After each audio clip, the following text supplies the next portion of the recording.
Happy New Year sa lahat ng ating mga ka-art lover dyan. Hindi na talaga mapigilan, Year of the Horse na 2026.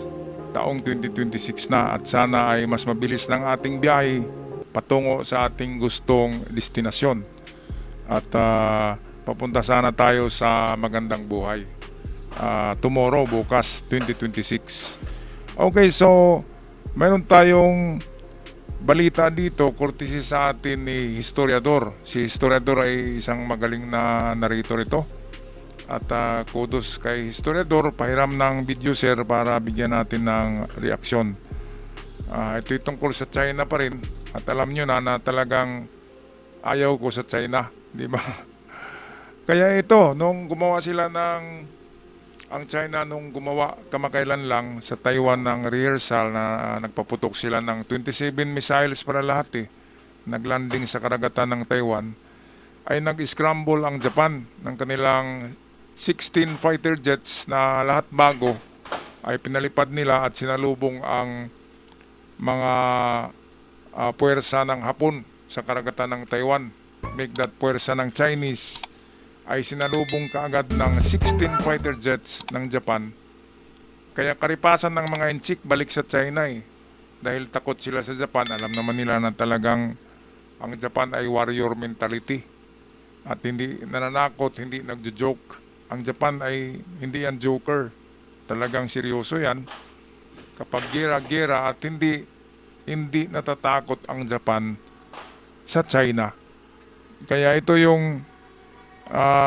yata ang Japan ang tatapos sa palalong China na akala nila sila yung superpower sa Asia. Okay, so ito na yung video courtesy sa atin ng ating kaibigang historiador.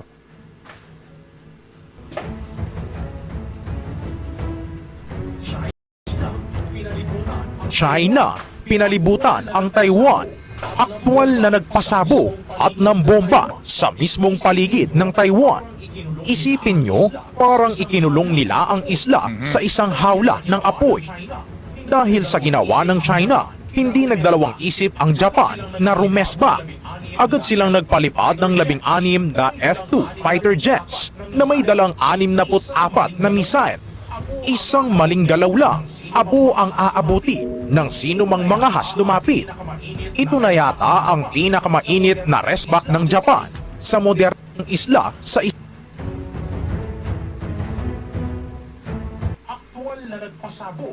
Aktwal na nagpasabog at nambomba sa mismong paligid ng Taiwan. Isipin nyo, parang ikinulong nila ang isla sa isang hawla ng apoy. Dahil sa ginawa ng China, hindi nagdalawang isip ang Japan na rumesba. Agad silang nagpalipad ng 16 na F-2 fighter jets na may dalang 64 na missile. Isang maling galaw lang, abo ang aabuti ng sino mang mangahas lumapit. 64 lahat ka-missiles ang dala ng 16 fighter jets. Lahat yan ay 5th generation makabagong mga fighter jets ng Japan na patented sa US. Ang design ay nakapatent sa US yan pero made in Japan yan. Noong World War II, ang Japan ang pinakamatindi sa sa pagdating sa mga tura-tura, 'di ba, sa eroplano.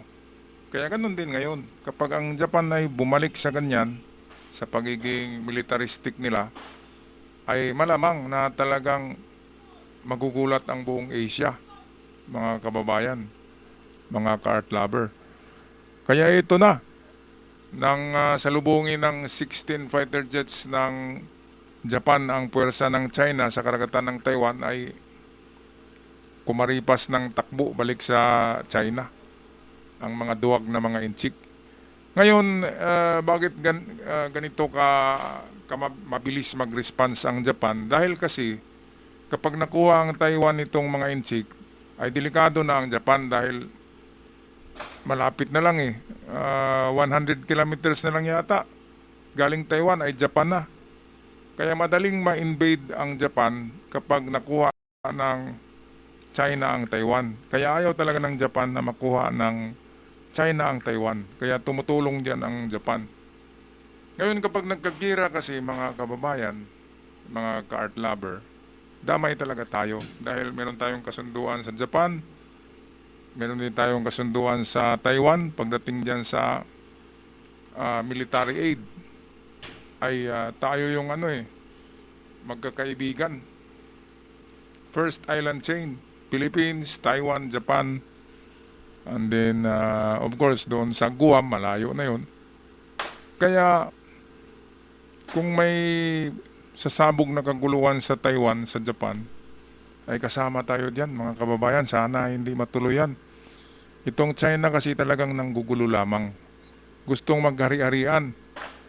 Kaya tingin ko ang Japan ang magtuturo ng leksyon dito sa China eh. Okay, patuloy tayo kay historiador sa kanyang napakagandang presentasyon ng video. Ito na yata ang pinakamainit na resback ng Japan sa modernong panahon. Samantala, ang Cambodia naman ay nagpakawala ng 250 drones laban sa Thailand. Oo, at ang pinakamatindi sa lahat, ang China na siyang pasimuno ng gulo sa Taiwan, ngayon ay nagpapabibo bilang peacemaker daw sa pagitan ng Thailand at So ito Cambodia. naman mga kababayan, Ano ito? ang China ay nagsuporta yan sa Cambodia at ang Thailand naman ay suportado ng US. So ibig sabihin, proxy ng China ang Cambodia. Ngayon gusto niyang pagbatiin ng dalawa eh, para babango ang pangalan ng China sa Asia.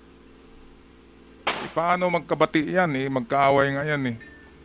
At saka double standard ang inchik eh. Pinagbati niyang Cambodia at Thailand, pero pagdating sa Taiwan ay gigirahin niya ang Taiwan sa Japan eh. Kaya napakagago talaga itong mga inchik na ito. So anong masasabi niyo dito mga kababayan, mga ka-good news? Sa pagkikialam ng Japan sa Cambodia Thailand war. Ito may kaplastikan no? At doon naman sa itong issue ng pag-angkin nila sa Taiwan, anong masasabi niyo dito? Dahil talagang involved ang Pilipinas sa giyera ng Taiwan at China. Nakakatakot ito. Pero wag na nating muna isipin yan. Happy New Year sa lahat. Malakas ng putukan sa labas eh. Happy New Year sa lahat. Ako'y magpaalam na. Love and peace para sa bagong taon 2026. Hanggang sa muli. Paalam.